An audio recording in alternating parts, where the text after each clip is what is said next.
আসসালামু আলাইকুম। সবাই কেমন আছেন? আশা করি সবাই ভালো আছেন। চলে আসলাম আমার মুরগির খামারে।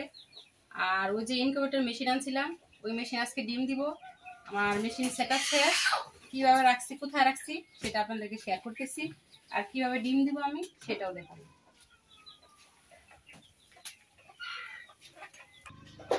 আর আমি যে ইনকিউবেটর মেশিন আনছি কিভাবে সেটআপ করছি সেটা আপনাদের সাথে শেয়ার করতেছি। একটা টেবিলের উপর রাখছি। আর এখানে তো মেশিনের ভিতরে যা যা লাগে সব ফিটিং করে দিছি। আগে এগুলো ফিটিং ছিল, তারপরে কিছু কিছু কাজ করতে হয়েছে। আর এই সেলভের মধ্যে ডিম দিব, দুইটা সেলভ আছে। এখানে 276টা ডিম দেওয়া যাবে। আর এখানে বাটিতে পানি দিতে হবে, 2 বাটিতে। আর লাইট আছে, ভিতরে যা যা লাগে আর কি সবই তো আছে। এখানে মোটরের মধ্যে ফ্যান আছে, ফ্যানও থাকবে, সবকিছু আর কি। মুরগি যেভাবে ফুটায় ওরকম করে আর কি বাচ্চা ফুটায় বাড়বে। এই ডিমগুলো হচ্ছে আমার মুরগির খামারের ডিম, কোনো ঝামেলা নাই। মুরগি পারছে ওই ডিম দিয়ে আর কি মেশিনে দিতেছি। বিসমিল্লাহ বলে আজকে শুরু করতেছি। দেখব আল্লাহ কয়টা দেব। বিসমিল্লাহ।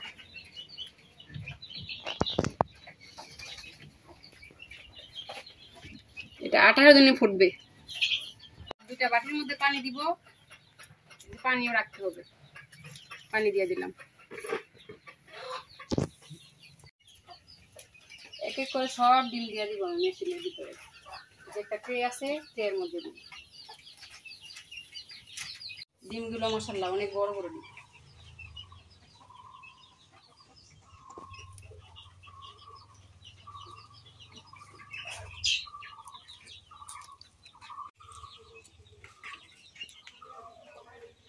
প্রথম প্রথম ডিম দিতেছি, আল্লাহর রহমতে মনে হয় ফুটবে আল্লাহর দিলে।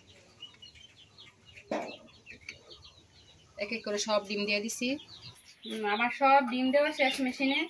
আর এখানে সুইচটা দিয়ে দিব, লাইট চলে আসবে।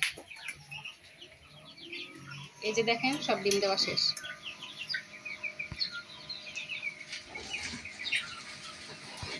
এটার একটা মুখা আছে, মুখাটা লাগাইতে হবে।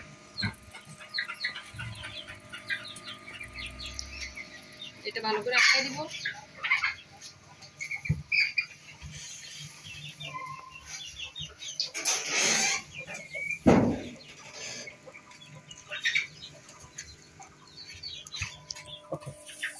এখানে অটো সুইচ আছে, ভিতরে তাপমাত্রা এখানে দেখা যাবে।